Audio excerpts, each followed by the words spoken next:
50 वर्षांनी उपसणार खाडीतील गाळ, आमदार संजय केळकर यांची मेरी टाईम अधिकाऱ्यांसोबत पाहणी। गेली 5 दशके सिडको ते कळवा पूल लगतच्या खाडीत गाळ मोठ्या प्रमाणात साचून भरतीच्या वेळी रस्त्यावर दुर्गंधीयुक्त आणि गाळयुक्त पाणी पसरते। याबाबत आमदार संजय केळकर यांनी आज मेरी टाईम बोर्डाच्या अधिकाऱ्यांसोबत पाहणी केली। या खाडीतील गाळ काढून खाडीलगत संरक्षण भिंत, सुशोभीकरण आदी कामे करण्याबाबत सकारात्मक चर्चा झाली। येथील भाजपच्या स्थानिक नगरसेविका नम्रता कोळी आणि उषा वाघ यांनी याबाबत आमदार संजय केळकर यांना निवेदन दिले होते।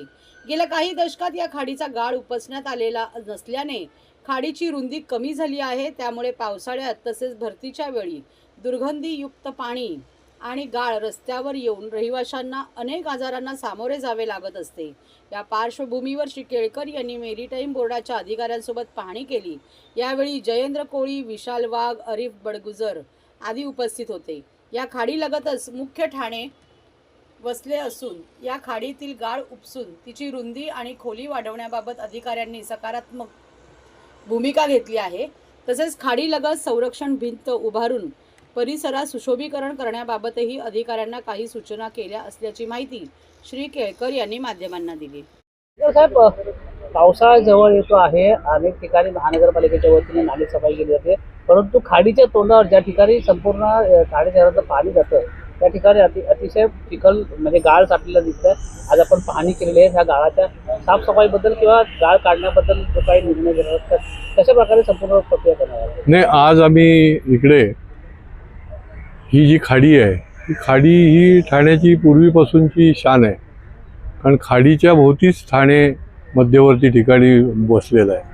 त्याच्यामुळे या खाडीमध्ये अनेक वर्ष म्हणजे 40-50 वर्षात तरी गाळ काढला नसेल अशा प्रकारची आमची माहिती आहे। आणि त्याच्यामुळे आमचे ही नम्रता कोळीने पण मला पत्र दिलं, जयेंद्र कोळीने दिलं। या दोन्ही नगरसेविका आता बरोबर आहेत, उषाताई वाघ आणि नम्रता। तर या ठिकाणी हा गाळ काढणं ही अत्यंत गरजेची गोष्ट झालेली आहे। या खाडीचा गाळ जर काढला तर खोली पण वाढेल आणि भरती ओटीच्या वेळेला ओटीला ह्या बघा ना, आपण सगळं बघतोय की इकडे एवढ्या मोठ्या प्रमाणामध्ये चिखल येऊन साचतो आणि आरोग्यालाही तो धोका आहे। आणि अशा प्रकारे हा जो चिखल येतो त्याच्यामुळे खाडी देखील अडली जाते।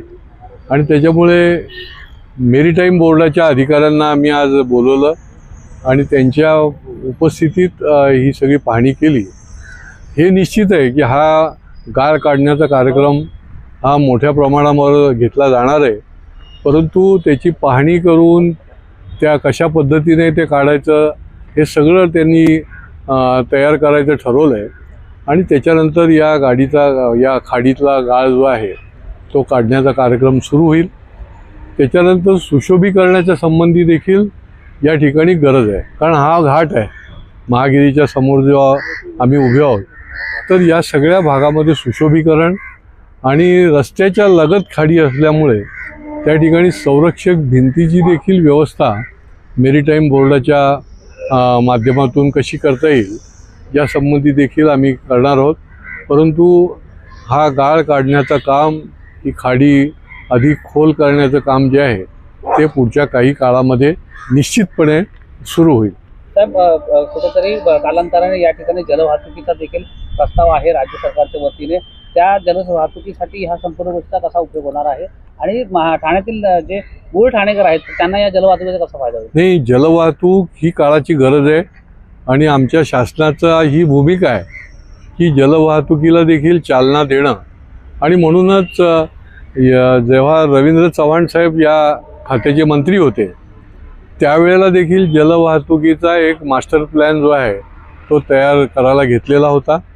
आणि ही गरज आहे की ठाणा आहे, कोलशेत आहे, या ठिकाणाहून नवी मुंबई, वसई, भाईंद निरनिराळ्या ठिकाणी जलवाहतूक मोठ्या प्रमाणात होऊ शकते। आणि त्या दृष्टीने देखील केंद्र आणि राज्य सरकारची योजना आहे आणि त्याला देखील त्याचा पाठपुरावा करण्याचं काम पुढच्या काळामध्ये आम्ही करणार आहोत। सर, ठाण्यातले तलाव म्हणा किंवा ठाण्यातली खाडी आज मोठ्या प्रमाणात दूषित झाल्याचं आपल्याला कळतंय। मोठ्या प्रमाणात तिथे अस्वच्छतेचं प्रमाण वाढतंय, त्या प्रमाणात मोठ्या ठाण्यातल्या काहीशे रायला देवी म्हणा किंवा योगीला तलाव ह्या जागांवरती मोठ्या प्रमाणात अस्वच्छता पसरते आणि महापालिकेकडून कुठलीही उपाययोजना योग्य पद्धतीत झाल्याचं कळत नाही. नाही, कसं आहे की महापालिकेने त्याच्याकरता 15 कोटी रुपये बाजूला ठेवले काही तलावाचं सुशोभीकरण आणि तलाव साफ करण्यासाठी. पण ते झाल्यानंतर तिथे कसं करायचं, त्याचं संरक्षण कसं करायचं, त्याची देखभाल कशी करायची, याच्याकरता जी योजना बनवायला पाहिजे ती बनवलेली नाही. आणि त्याच्यामुळे आपण म्हणता तसं तलावाचं सुशोभीकरण आणि तलावातली साफसफाई हे जरी केलं तरी पुन्हा त्याचे तलाव जे आहेत ते खराब व्हायला आपल्याला बघायला मिळतात. त्याच्यामुळे ते दोन्ही बाजूने नीट त्याचं नियोजन करायला पाहिजे. या खाडीच्या संबंधी देखील आता जे काम सुरू होईल तर त्याचं देखील योग्य नियोजन की नंतरच्या काळामध्ये कशा पद्धतीने ते खाडी जी आहे ती वाहती राहील याचं नियोजन देखील पुढच्या काळामध्ये ते करण्याचं काम हे मेरीटाईम बोर्डाला सांगितलं जाईल.